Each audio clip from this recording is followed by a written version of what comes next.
Hello everyone, welcome to our channel. So बच्चे लोग, हम लोग पढ़ रहे हैं क्लास 12 बिजनेस स्टडीज। और आज की क्लास में हम लोग डिस्कस करेंगे अपनी केस स्टडी सीरीज में चैप्टर नंबर 4 प्लानिंग। तो बच्चों, आई होप कि आप लोगों ने चैप्टर नंबर 1, 2, 3 इन तीनों ही चैप्टर्स की केस स्टडीज को बहुत अच्छे से प्रैक्टिस कर लिया होगा। पैटर्न आपको समझ आने लगा होगा, किस तरीके से केस स्टडीज के अंदर कीवर्ड्स को आइडेंटिफाई करते हैं और उनका यूज़ करके अपने आंसर्स को फ्रेम करते हैं। इन सभी चीज़ों की प्रैक्टिस डेफिनेटली आप लोग कर रहे होंगे, ऐसी मैं उम्मीद करती हूँ। और किसी भी तरीके की प्रॉब्लम आपको नहीं आ रही होगी। और अगर आ भी रही है तो बिल्कुल घबराने वाली बात नहीं है। आप कमेंट बॉक्स में अपनी प्रॉब्लम लिख सकते हैं और आपकी उन सभी प्रॉब्लम का सॉल्यूशन आपको मिलेगा। ठीक है बच्चों, तो पहले 3 चैप्टर 16 मार्क्स के आते हैं आपके एग्जाम में, एंड आई होप कि आपने वो अपने 16 मार्क्स पक्के कर लिए होंगे।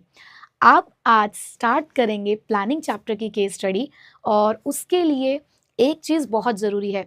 अगर अभी भी आप प्लानिंग चैप्टर पढ़ के नहीं आए हो तो इस वीडियो को यहीं स्टॉप कर दो, क्योंकि फिर आपको बिल्कुल भी वीडियो में मज़ा नहीं आएगा अगर आपको कॉन्सेप्ट्स रिवाइज नहीं होंगे तो पहले जाइए प्लानिंग चैप्टर का 1 शॉट देख कर आइए, और अगर देख चुके हैं तो वीडियो को आगे देखना शुरू कर दीजिए। ठीक है, तो लगाइए अपनी अटेंडेंस, फिर स्टार्ट करते हैं अपनी प्लानिंग चैप्टर की कुछ बढ़िया बढ़िया केस स्टडीज। चलो बच्चों, तो पहला चैप्टर अब छोटू मोटू नहीं रहा। हमेशा हमने देखा कि पहले 3 चैप्टर के अंदर पहला क्वेश्चन बहुत ही छोटा सा प्यारा सा होता है। क्वेश्चन तो बहुत अच्छा है लेकिन छोटा सा नहीं है। तो चलो बच्चों, देखते हैं क्वेश्चन क्या है, क्या रिक्वायरमेंट है क्वेश्चन की। तो क्वेश्चन आपसे पूछना चाहता है, identify and explain the function of management being discussed. तो आपसे फंक्शन पूछा जा रहा है कि मैनेजमेंट का कौन सा फंक्शन यहाँ पर बताना है। तो बेटा, जब बात हो रही है फंक्शन की, तो आप सभी को पता है कि हमारे पास टोटल 5 फंक्शंस होते हैं: planning, organising, staffing, directing and controlling. ठीक है, उसके बाद उन्होंने आपसे पूछा है, which limitations of the function of management as identified in part A of the question was the production manager trying to overcome due to demonetization। तो question में कहीं ना कहीं डिमोनेटाइजेशन के बारे में डिस्कशन होगा। तो हमें ये बताना है कि जिस भी फंक्शन ऑफ मैनेजमेंट के बारे में हम यहाँ डिस्कस कर रहे होंगे, उसकी कौन सी 2 लिमिटेशन को ओवरकम, यानी कि उसको खत्म करने की कोशिश कर रहा है यहाँ पर हमारा प्रोडक्शन मैनेजर। ठीक है, तो ये हम जान चुके हैं कि क्वेश्चन हमसे क्या पूछना चाहता है। अब देख लेते हैं कि कहाँ है वो लिमिटेशंस जिसको हमें सॉल्व करना है। सो जोश limited is one of the largest 2-wheeler manufacturers in India. It has a market share of about 42% in the 2-wheeler category. The company had witnessed almost 35% drop in the booking as the currency crunch was prompting people to withhold new purchase due to demonetization. तो problem basically यहीं से start हुई है कि जोश limited एक one of the largest 2-wheeler manufacturer है India के अंदर, और उनका जो लगभग मार्केट शेयर है इस 2-wheeler कैटेगरी के अंदर वो 42% का रहा है। कंपनी ने ऑलमोस्ट 35% का एक ड्रॉप देखा, यानी कि कंपनी का एक डाउनफॉल आ रहा है। 35% से वो कह रहे हैं कि हमारा डाउनफॉल आया है क्योंकि करेंसी क्रंच चल रहा है, क्योंकि डीमोनेटाइजेशन की वजह से लोगों के हाथों में पैसा कम है, जिसकी वजह से इतनी ज़्यादा सेल्स नहीं हो रही है। Therefore, the production manager of the company had decided to align the production to factor in slower sales in the market। तो इसीलिए मैनेजर ने डिसाइड किया कि अब हमें अपने प्रोडक्शन को उसी चीज़ के अकॉर्डिंग अलाइन करना पड़ेगा जैसे कि मार्केट में चीज़ें चल रही हैं। तो कहीं ना कहीं आपको यहाँ पर कौन सा फंक्शन दिख रहा है कि यहाँ चीज़ों को देखते हुए, इन्वायरमेंट को देखते हुए अपने ऑब्जेक्टिव्स को चेंज कर रहे हैं, अपने जो भी गोल्स है उनको यहाँ पर चेंज किया जा रहा है। तो कौन सा फंक्शन ऑफ मैनेजमेंट आपको दिख रहा है? आप कहेंगे मैम प्लानिंग फंक्शन की केस स्टडीज हम लोग सॉल्व कर रहे हैं तो प्लानिंग ही होगा, डेफिनेटली होगा, बट हर चैप्टर में तो ऐसा नहीं है ना। मतलब जब आप बोर्ड एग्जाम में बैठे होंगे देने के लिए पेपर, तो वहाँ तो 12 चैप्टर्स हैं। अब उसमें से 5 फंक्शंस कहाँ उन्होंने पूछे हैं वो आपको आइडेंटिफाई करना है। तो जब यहाँ पे गोल्स चेंज करने के बारे में बात हो रही है ना, तो यहाँ से हमें पता चला है कि प्लानिंग फंक्शन है। ठीक, अब उसी प्लानिंग फंक्शन की 2 लिमिटेशन। अब रिवीजन भी तो कर रहे हैं ना केस स्टडीज के साथ, तो बता दो फटाफट से कमेंट बॉक्स में कि लिमिटेशन के लिए कौन सी तुमने एक्रोनिम याद करी है और उनके कौन कौन से पॉइंट्स हैं, यानी कि कौन सी लिमिटेशंस होती हैं प्लानिंग की। फटाफट से वीडियो को स्टॉप करके पहले ये काम करिए। चलो, आई होप कि ये काम आप लोगों ने कर लिया होगा बच्चों। तो आपको यहाँ दिख रहा है कि इन्वायरमेंट चेंज हो रहा है। इन्वायरमेंट चेंज होने की वजह से, यानी कि अचानक से हमारे बिजनेस एनवायरनमेंट में एक चेंज आया, एक डीमोनेटाइजेशन आया। डीमोनेटाइजेशन आने की वजह से जैसे हम पहले काम कर रहे थे, हम वैसे काम नहीं कर पा रहे हैं। तो बेटा कहीं ना कहीं जो हमारी पहली वाली प्लानिंग है ना, वो वर्क नहीं कर रही है। तो हमें यहाँ पे इस प्रॉब्लम का सॉल्यूशन निकालना है, क्योंकि planning may not work in dynamic environment, क्योंकि बदलते हुए एनवायरनमेंट के अंदर आपकी जो प्लानिंग है वो वर्क नहीं कर पाती है। ऑल्सो यहाँ पर आप देखो कि डीमोनेटाइजेशन आ जाने की वजह से आपका 35% का ड्रॉप आया। आप तो चल रहे थे, जैसे काम आपने डिसाइड किया था, जो गोल आपने पहले सोच लिया था, उसी गोल के अकॉर्डिंग आप काम करते जा रहे थे, बट इन्वायरमेंट में चेंज आया है। अब क्यों आप पहले की तरह ही यहाँ पर काम कर रहे थे, आप काम करते गए, आप तब तक नहीं रुके जब तक 35% का ड्रॉप आपने नहीं देखा। दैट मीन्स आप प्लानिंग को बहुत रिजिडिटी के साथ फॉलो कर रहे थे। तो प्लानिंग क्रिएट्स रिजिडिटी, तो ये पॉइंट भी आपको यहाँ पर देखने को मिल सकता है, क्योंकि प्लानिंग जो है वो रिजिडली वर्क करता है। एक बार आपने प्लान बना दिया है तो उसके ऊपर आपको वर्क करना ही पड़ता है। तो ये दो लिमिटेशंस यहाँ पर हाईलाइट हो रही हैं इस पर्टिकुलर केस के अंदर, जिसे प्रोडक्शन मैनेजर जो है ओवरकम करने की कोशिश कर रहा है। जहां उसने ये लिखा कि अब हम अलाइन करेंगे अपना प्रोडक्शन, क्योंकि हमें दिख रहा है कि जो मार्केट में सेल्स है वो थोड़ी सी स्लो चल रही है। ठीक है, तो पहला क्वेश्चन तो हम लोगों ने यहाँ पे आइडेंटिफाई कर लिया है। बढ़ते हैं नेक्स्ट क्वेश्चन की तरफ। चलिए क्वेश्चन को पढ़ना शुरू करते हैं। 2 years ago, Mayank obtained a degree in food technology. For some time, he worked in a company manufacturing bread and biscuits. He was not happy in the company and decided to have its own bread and biscuit manufacturing unit. तो यहाँ पर बात की गई है कि 2 साल पहले मयंक ने फूड टेक्नोलॉजी में एक डिग्री ली। काम करता था पहले किसी के यहाँ पर, बट खुश नहीं था उस काम से, सोच रहा था खुद की एक मैन्युफैक्चरिंग यूनिट खोली जाए इसी चीज़ की। तो उसने अपनी खुद की ब्रेड और बिस्किट बनाने की जो मैन्युफैक्चरिंग यूनिट है वो उसने एस्टैब्लिश की है। Now for this he decided the objectives and the targets and formulated the action plan to achieve the same. अब यहाँ पे इसी काम को करने के लिए उसने ऑब्जेक्टिव्स बनाए, कुछ एक्शन प्लान्स बनाए, ताकि अपने ऑब्जेक्टिव्स को वो अचीव कर पाए। One of his objective was to earn 50% of the profit on the amount invested in the first year. तो अगर आपको टाइप्स ऑफ प्लान याद होंगे, आप लोगों ने लिख दिए होंगे, क्रक्स पॉइंट पता होगा उन सभी का, तो इस वाली लाइन से आप अपना पहला टाइप ऑफ प्लान आइडेंटिफाई कर पा रहे होंगे, जहां उन्होंने लिखा one of its objective was to earn 50% of the profit on the amount invested in the first year, कि पहले साल में उन्होंने जितना ही पैसा इन्वेस्ट किया है उसका 50% प्रॉफिट अर्न करना है। टाइप ऑफ प्लान का नाम भी ऑब्जेक्टिव है, बट ऑब्जेक्टिव की एक बहुत ही प्यारी सी कैरेक्टरिस्टिक है जो ये कहती है कि जब तक हमारा ऑब्जेक्टिव एक न्यूमेरिकल टर्म में एक्सप्रेस ना किया जाए, हम यहाँ पर उस ऑब्जेक्टिव को नहीं मानते, हमें एक न्यूमेरिकल टर्म चाहिए। और उन्होंने आपको वो न्यूमेरिकल टर्म यहाँ पर दे दी है, जहाँ उन्होंने ये बोला 50% ऑफ प्रॉफिट। तो बेटा पहला टाइप ऑफ प्लान यहाँ से निकल कर आ चुका है, जिसका नाम है ऑब्जेक्टिव।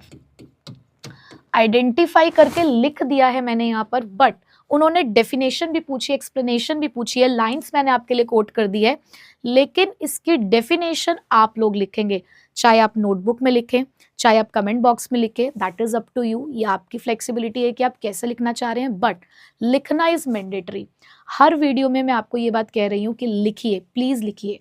राइटिंग प्रैक्टिस होगी, ज़्यादा समय तक आप अपने उस टॉपिक को रिटेन कर पाएंगे। आप जितनी बार लिखेंगे ना, जितनी बार, उतनी बार आपका टॉपिक और अच्छा होता चला जाएगा, और उतने ही टाइम तक आपके माइंड में जब वो टॉपिक रिटेन रहेगा, केस स्टडी यूं आप सॉल्व कर पाएंगे। ठीक है, तो लिखना बहुत ज़रूरी है। मेहनत कर रहे हैं तो अपने हाथों से भी थोड़ी सी मेहनत कराइए और लिखिए। ठीक है, चलो नेक्स्ट।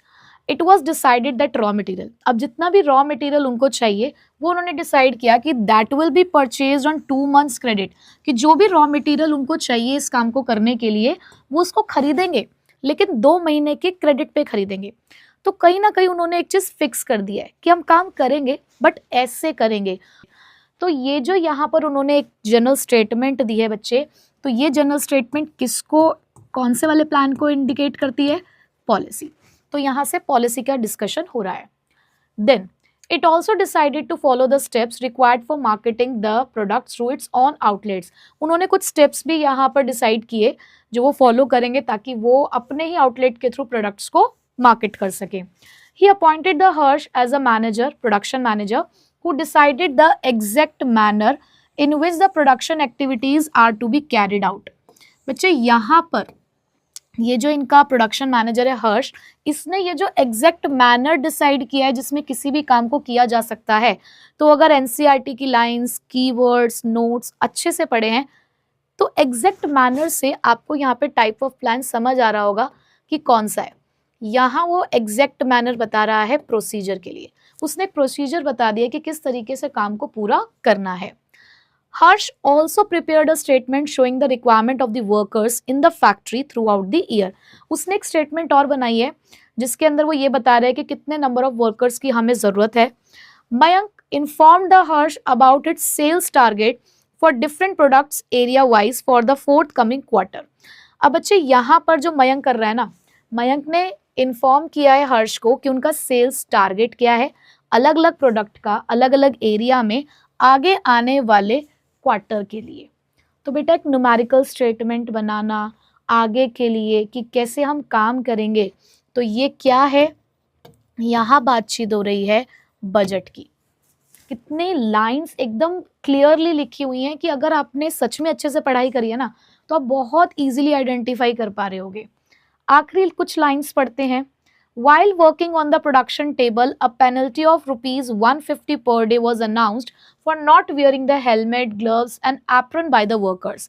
अब उन्होंने यहाँ पर बोला कि काम के दौरान 150 रुपए की पेनल्टी लगेगी अगर किसी ने ग्लव्स नहीं पहने होंगे, हेलमेट नहीं लगाया होगा, एप्रन नहीं पहना होगा, तो यहाँ पर पेनल्टी लगेगी। यानी कि कुछ रूल है, रूल ब्रेक करोगे तो पेनल्टी लगेगी।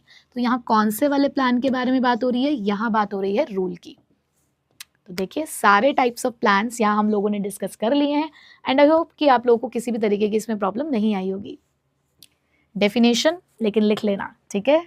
चलिए नेक्स्ट क्वेश्चन की तरफ आते हैं। अब बताना है आपको any two limitations and any two features of planning. कोई दो फीचर्स बताने हैं प्लानिंग के और कोई दो लिमिटेशन आपको यहाँ पर बतानी है, ठीक है। So mega limited holds an annual management program every year in the month of March in which the top management personnel formulate the plans for the next year by analyzing and predicting the future to meet the future events effectively। बेटा दो limitation और दो features उन्होंने पूछे हैं। Limitation तो आप लोग एक बार लिख चुके हो, फीचर्स की एक्रोनिम और फीचर्स के पॉइंट्स एक बार लिखिए, माइंड में रिकॉल करिए कि फीचर्स क्या क्या होते हैं, किसमें क्या चीज़ है, तब आप केस स्टडी बहुत अच्छे से आइडेंटिफाई कर पाएंगे। मैंने जब पहली 3 लाइंस पढ़ी हैं तो मुझे यहाँ से कुछ कुछ मिला कि टॉप मैनेजमेंट ने यहाँ पर प्लान्स बनाए हैं और कैसे बनाए हैं नेक्स्ट ईयर के लिए उन्होंने प्लान, उन्होंने एनालाइज किया है, प्रिडिक्ट किया है फ्यूचर को, ताकि फ्यूचर इवेंट्स को इफेक्टिवली यहाँ पर प्रिडिक्ट किया जा सके। तो ये analysing and predicting the future, these are the keywords जिससे आप अपना एक फीचर आइडेंटिफाई कर पा रहे होगे कि हमें एनालाइज करना है, प्रिडिक्ट करना है फ्यूचर को ताकि इफेक्टिवली हम आगे के प्लान्स बना सकें। तो यहाँ से जो आपको फीचर मिल रहा है बेटा, वो पहला फीचर है प्लानिंग इज फ्यूचरिस्टिक। कि प्लानिंग कैसा होता है बेटा, प्लानिंग फ्यूचर के बारे में ही बताता है, सो इट इज़ फ्यूचरिस्टिक। तो यहाँ से ये पहली जो आपको फीचर की लाइंस हैं वो मिली जिससे आपने पहला फीचर आइडेंटिफाई किया है, ठीक है। लेट्स फाइंड आउट कि दूसरा फीचर कौन सा होगा या limitation. As they are responsible for providing the direction to the organization, facts are thoroughly checked using the scientific calculation. Detailed plans are prepared after discussion with the professional expert। तो detailed यहाँ पर investigations हो रही है professional experts के साथ, preliminary investigations हो रही हैं यहाँ पर to find out the viability of the plan। तो बहुत ज़्यादा सोच विचार करके, डिस्कशन करके काम चल रहा है, इन्वेस्टिगेशंस चल रही हैं। तो आई होप कि यहाँ की की लाइंस भी आप लोगों ने आइडेंटिफाई करी होगी। जी बिल्कुल आपने एग्जैक्ट लाइंस जो हैं वो पढ़ी हैं अपने बुक में, तो आई होप कि आप लोग इसको आइडेंटिफाई कर पा रहे होगे कि कौन से वाले पॉइंट की ये जो लाइंस है यहाँ पर डिस्कस की गई हैं। अभी मैं फिर भी आंसर यहाँ नहीं लिख रही हूँ क्योंकि आगे भी कुछ हो सकता है कि बातचीत हो रही हो। Since it is an intellectual activity required intelligent imagination and sound judgment, so it is mainly done by the top management. अब क्योंकि ये काम दिमाग का है, इंटेलेक्चुअल एक्टिविटी है, इंटेलिजेंट इमेजिनेशन और साउंड जजमेंट चाहिए, तो इस काम को टॉप मैनेजमेंट करते हैं। पर intellectual activity, sound judgement, intelligent imagination, ये कीवर्ड हमें प्लानिंग के एक फीचर का भी इंडिकेशन देती हैं। बताइए कि दिमाग का इस्तेमाल हो रहा है बहुत ज़्यादा, तो क्या है बेटा यहाँ पे? यहाँ है planning is a mental exercise. Planning क्या है? एक मेंटल एक्सरसाइज है। लो, ये भी हम लोगों ने आइडेंटिफाई कर लिया। चलिए, फीचर्स का काम तो हो गया। अब बात करते हैं लिमिटेशन की, तो देखते हैं अब लिमिटेशंस कहाँ होंगी।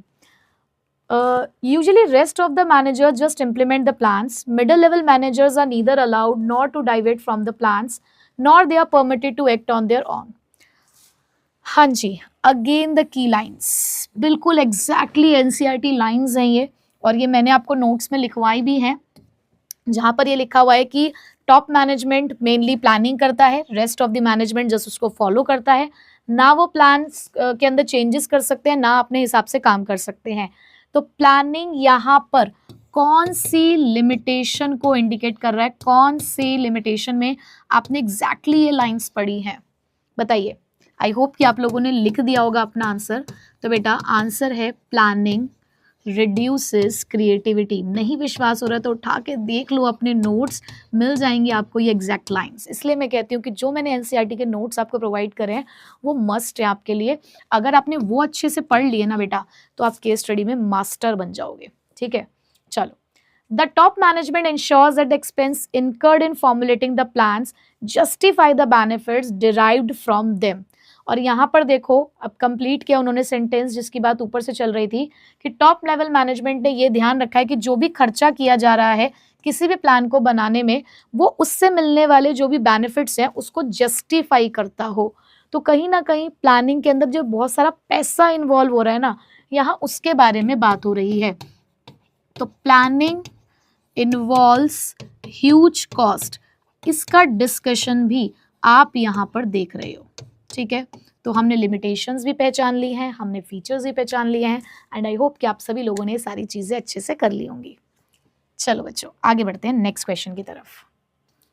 नेक्स्ट क्वेश्चन है हमारे पास, identify the type of plan and state the steps involved in this plan. इसी प्लान के स्टेप्स बताने हैं और लाइंस कोट करनी है अबव केस में से। चलो ठीक है, तो टाइप ऑफ प्लान तो हम सभी लोग जानते हैं। अब ऐसा कौन सा प्लान है जिसके अंदर कुछ स्टेप्स भी होते हैं? तो स्टेप्स देखकर सीधा प्रोसीजर मत लिख देना, पहले अच्छे से क्वेश्चन को पढ़ना फिर आंसर करना। A reputed car manufacturing company in NCR is facing the problem of decline in its market share due to its internal mismanagement.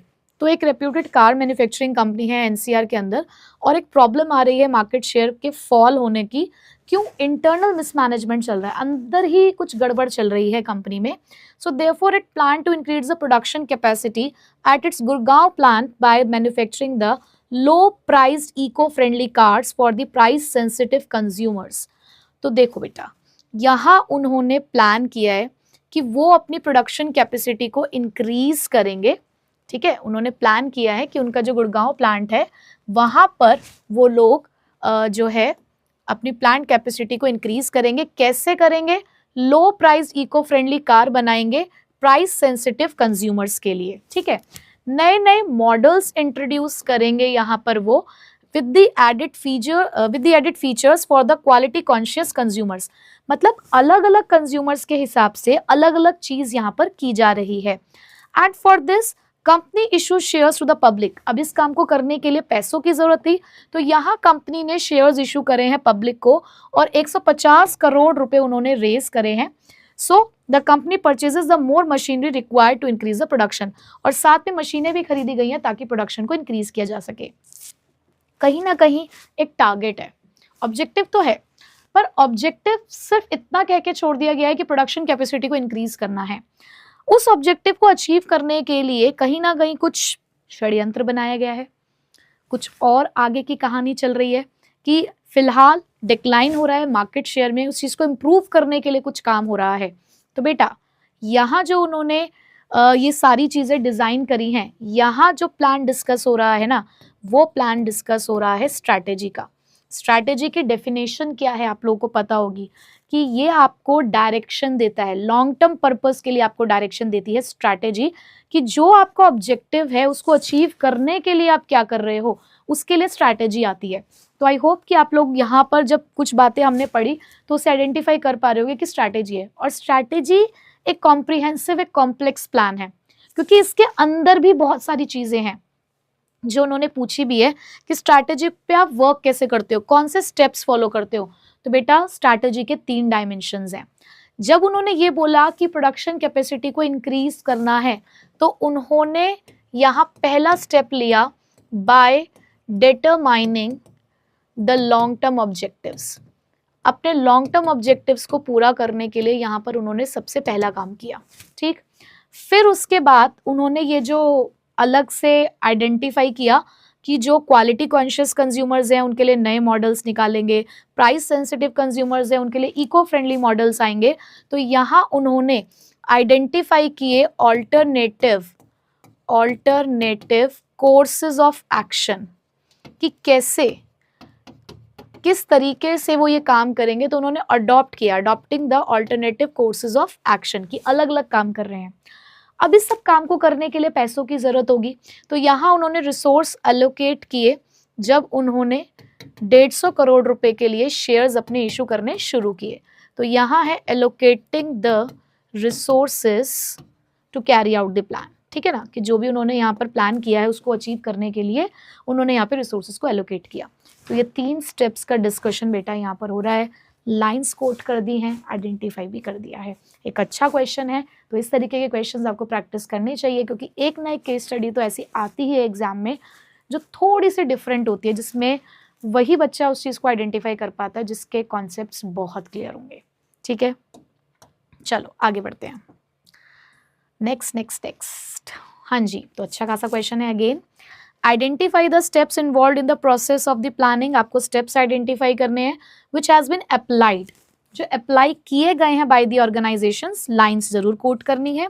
Also identify the steps of the planning process which have not been indicated, वो वाले भी बताने हैं ए part में जो apply हो रहे हैं, फिर जो अप्लाई नहीं हो रहे, जो नहीं दिखे आपको, वो भी बताने हैं। तो फटाफट से प्लानिंग प्रोसेस की मुझे एक्रोनिम के साथ स्टेप्स लिख दो फटाफट। मैं सिर्फ हेडिंग्स बोल रही हूँ, डिटेल में तो मैं नहीं बोल रही हूँ। डिटेल में आप अपने नोटबुक में लिख रहे हैं, बहुत अच्छी बात है, ऐसा मेरा विश्वास है कि आप लिख रहे हैं। ठीक है, तो फटाफट से लिख दीजिए सारे स्टेप्स, फिर फाइंड आउट करते हैं कि कौन से स्टेप्स हैं। चलो लिख दिए। A jeans manufacturing company wants to become a market leader. For this, detailed planning is done. The first step is to set the targets for the 3 months duration of selling the maximum number of jeans in the market, which they set as ₹1 lakh. लो जी, यहाँ से steps follow होने शुरू हो चुके हैं। हमारी planning process यहाँ पर शुरू हो गई। जैसे उन्होंने हमारे सामने क्या रखा, जैसे उन्होंने हमें ऑब्जेक्टिव बताया। तो सबसे पहला स्टेप सेटिंग ऑब्जेक्टिव्स, पहला स्टेप मिल गया है। So they decided, so the team does not want to make any mistake, so they decided to do the proper planning. They decide to check out plans so that they could arrive at the best possible plan. तो यहाँ अब उन्होंने ढूंढने शुरू करने हैं अलग अलग प्लान्स, अलग अलग ऑल्टरनेटिव्स, ताकि हम बेस्ट प्लान तक पहुंच सकें।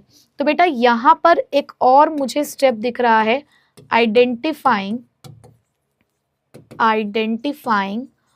alternative courses of action। ठीक है, उसके बाद क्या है, however the team is surrounded by the doubts, so to remove the doubts it goes for judging the plans to get the most profitable one। अब यहाँ पे डाउट्स आ रहे थे, डाउट्स को हटाने के लिए और मोस्ट प्रॉफिटेबल वन को चूज करने के लिए उन्होंने जज करना शुरू किया। तो जज वाला वर्ड आपको कह रहा है कि प्लान्स को आइडेंटिफाई तो आपने कर लिया है, बट अभी उसे इवैल्यूएट करना बाकी है। तो आप यहाँ पे उसके पॉजिटिव और नेगेटिव एस्पेक्ट्स को ढूंढने के लिए अपने सभी ऑल्टरनेटिव्स को इवैल्यूएट करने हैं to know the pros and cons of each alternative. ठीक है बच्चे, the plan is taken out to whole organisation and the concern person and the best plan is finalised. अब देखो यहाँ उन्होंने बेस्ट प्लान को फाइनलाइज कर दिया है, तो नेक्स्ट हमें यहाँ पर जो मिला है वो है selecting the alternative, selecting the alternative. ठीक, without much caring for the results the company starts working on the other project simultaneously, और बहुत ज्यादा ध्यान नहीं दे रहे हैं रिजल्ट्स की तरफ और उन्होंने काम करना शुरू कर दिया अदर प्रोजेक्ट्स के ऊपर भी। और एक लाइन हमारी मिस हो गई थी, finally it is put into action. ये तो क्लियरली इंडिकेट कर रहा है एक आपके प्लानिंग प्रोसेस के स्टेप को, putting the plan into action. तो ये कौन से वाला है बेटा, ये है इम्प्लीमेंटिंग द प्लान। ये कौन सा है, इम्प्लीमेंटिंग द प्लान। ठीक है, तो हमने 5 स्टेप्स बोला कि अप्लाई हो रहे हैं। अब टोटल 7 स्टेप्स है हमारे पास। कौन से 2 स्टेप्स आपको दिख रहा है कि जिसके बारे में बातचीत नहीं हुई है? तो बातचीत ना होने के बारे में अगर मैं बोलूं तो सेटिंग ऑब्जेक्टिव के बाद डेवलपिंग प्लानिंग प्रेमिसेस आता है, तो उसके बारे में कोई डिस्कशन नहीं हुआ है। ठीक है, डेवलपिंग प्रेमिसेस या डेवलपिंग प्लानिंग प्रेमिसेस, इसके बारे में कोई डिस्कशन नहीं था। उसके बाद जो आखिरी स्टेप होता है हमारा फॉलो अप एक्शन, उसके बारे में भी यहाँ पर कोई डिस्कशन नहीं है। तो ये 2 स्टेप्स हैं जिनका डिस्कशन नहीं हुआ, और बाकी की जिनका 5 का डिस्कशन हो चुका है, लाइंस भी कोट कर दी हैं, आइडेंटिफाई भी कर दिया है। चलें अपने आज के आखिरी क्वेश्चन की तरफ। तो आखिरी क्वेश्चन प्यारा सा है, छोटू मोटू सा है, देख लीजिए।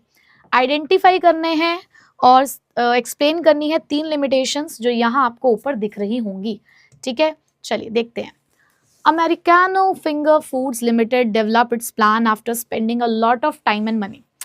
भाई पहली लाइन ने ही हमें कुछ लिमिटेशन बता दिए कि बहुत सारा पैसा, बहुत सारा समय खर्च करने के बाद इन्होंने यहाँ पर कुछ प्लान्स बनाए, but before they could implement the plan successfully और कॉम्पिटिशन स्टार्टेड इंक्रीजिंग। इससे पहले कि अपने प्लान को इम्प्लीमेंट कर पाते, कॉम्पिटिशन बढ़ने लगा। Since they had already spent a lot of money and time on formulation of previous plan, they didn't change those plans to fight the new competition in the market. So ultimately this led to their failure in the market. बहुत easy, बहुत प्यारा question. पहली line ने ही ये बता दिया है कि बहुत सारा समय और बहुत सारा पैसा लगा के आपने प्लान बनाया। तो बेटा ये बताता है प्लानिंग इन्वॉल्व्स ह्यूज कॉस्ट, कि प्लानिंग में बहुत पैसा लगता है। दूसरा, planning is time consuming, planning बिल्कुल टाइम कंज्यूमिंग होती है आपकी, डेफिनेटली। उसके बाद उन्होंने बोला कि ऑलरेडी वो प्लान बना चुके थे, इससे पहले कि उसको इम्प्लीमेंट करते अचानक से मार्केट में कंपटीशन आ गया, लेकिन उन्होंने प्लान को चेंज नहीं किया क्योंकि ऑलरेडी बहुत सारा पैसा, बहुत सारा समय वो लगा चुके थे। और उन्होंने उस प्लान को वैसे ही फॉलो किया जिसकी वजह से मार्केट में उनका फेलियर आ गया। दैट मीन्स प्लानिंग आपके लिए क्या लेकर आता है, प्लानिंग रिजिडिटी लेकर आता है। तो प्लानिंग क्रिएट्स रिजिडिटी, या प्लानिंग इन्वॉल्व्स रिजिडिटी भी आप बोल सकते हैं, है ना। प्लानिंग इन्वॉल्व्स रिजिडिटी लिख देते हैं हम यहाँ पे। तो बेसिकली बात तो यही है कि प्लानिंग के अंदर रिजिडिटी है, इसलिए आप उसको चेंज नहीं कर पा रहे हैं, बहुत पैसा लगता है, बहुत टाइम लगता है। तो ये 3 लिमिटेशंस हैं, मैंने आइडेंटिफाई कर दिए, स्ट्रेट करने का काम आपका है। तो बच्चे ये थी हमारी आज की कुछ केस स्टडीज़ प्लानिंग चैप्टर से, एंड आई होप कि आप सभी लोगों ने बहुत आसानी से सारी केस स्टडीज़ आइडेंटिफाई कर ली होंगी। जो थोड़े बहुत डाउट्स आ भी रहे होंगे तो समझ आ रहा होगा कि कैसे लाइन्स पकड़नी है, जब नोट्स पढ़ रहे हो तो कौन कौन सी लाइन्स को यहाँ पर आपको फोकस करना है। हर एक टॉपिक से केस स्टडी है और लाइंस में आपको दिखा रही हूँ कि इस तरीके से यहाँ पे लाइंस आ रही हैं। तो जब अब आप दोबारा से उस चैप्टर को पढ़ोगे तो अब आपको समझ आएगा कि ये वो लाइंस हैं जो हमें मदद करेंगी अपनी केस स्टडी को आइडेंटिफाई करने में। कई बार एग्जैक्ट लाइंस भी नहीं दिखती है लेकिन उससे रिलेटेड कुछ बात हो रही होती है, तो उन लाइंस का जो एक्चुअल मीनिंग है वो भी आपको समझ आना चाहिए, जो मैंने अपने इन डेप्थ लेक्चर्स में आपको बहुत अच्छे से समझाया है। ठीक है बच्चों, सो आई होप कि आज की वीडियो आपके बहुत काम आई होगी। अब मिलूंगी मैं आपसे नेक्स्ट वीडियो में नेक्स्ट चैप्टर की केस स्टडीज के साथ। So till then take care, bye bye.